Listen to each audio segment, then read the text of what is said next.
Okay, so remember the present perfect has and have plus your past participle. And we do not ever use specific time with the present perfect. Now, the present perfect continuous is very similar, but it's also a little different. The emphasis is on the experience, but to show that an action started in the past and has continued up to the present, right? This should say amount, by the way. This covers this up. This tense usually emphasizes how long, duration, how long. Hello, Katros. It's nice to have you. This tense usually emphasizes duration or the amount of time an action has been taking place.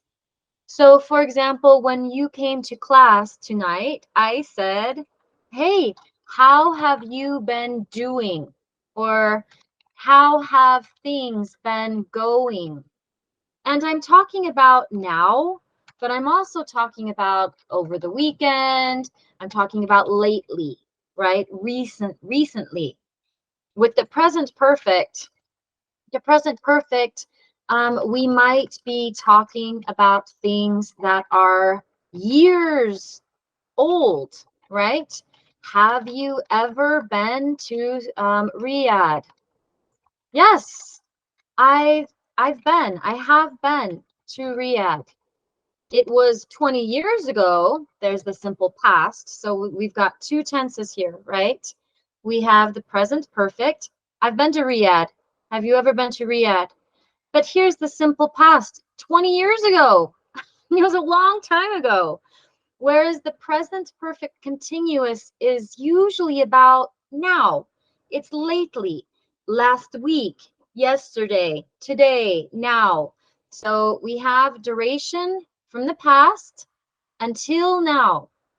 So the present perfect, it's a little similar. For example, it's, have you studied English? Yes, I've studied English. I have done that. I started 2 years ago, and I still know, right, some English. So here's the present. In the present, I still know some English because I have studied it. Yes, the present perfect.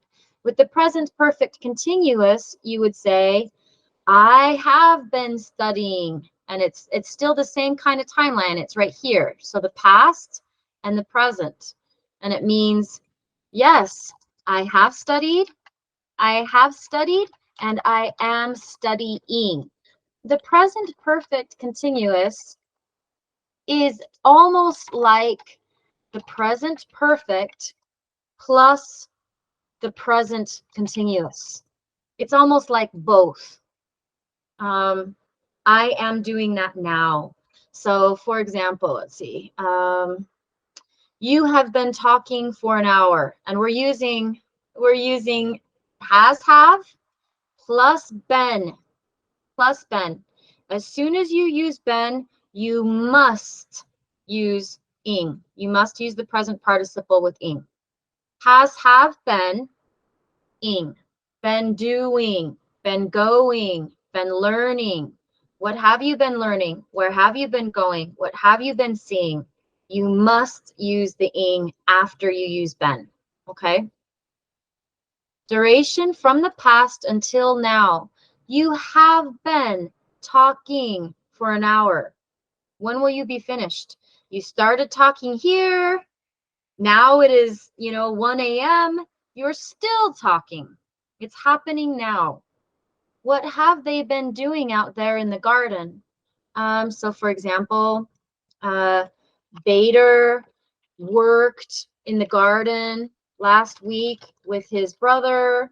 He stopped. He went to work. He has had a busy week. But his project in the garden, maybe it's planting, what do you plant in Saudi Arabia? I don't know, planting salad? I don't know. I don't know what you plant. He's been planting beans. But his project in the garden, planting beans, continues. He is not finished. So he has been working in the garden. He is still working in the garden, even if he took a break this week. It just means lately, recently. general trends, right? Within the present time, the present week, month, year. So I have been working on a book this year, right? And we can use time. I can say this year, like that. So it's a little different than the present perfect. Have you been waiting long? But I can use the present perfect. Have you waited long? What's the difference? Have you waited long? Have you waited long, Gala? Have you waited long, Rawa? Have you been waiting long? Same thing. It's almost the same thing. And sometimes it won't matter which you choose. Sometimes it will, and sometimes it won't. So that's the important thing to remember. When does it matter? When does it not matter? Because sometimes the differences are very, very, very small. Why hasn't Anne been taking...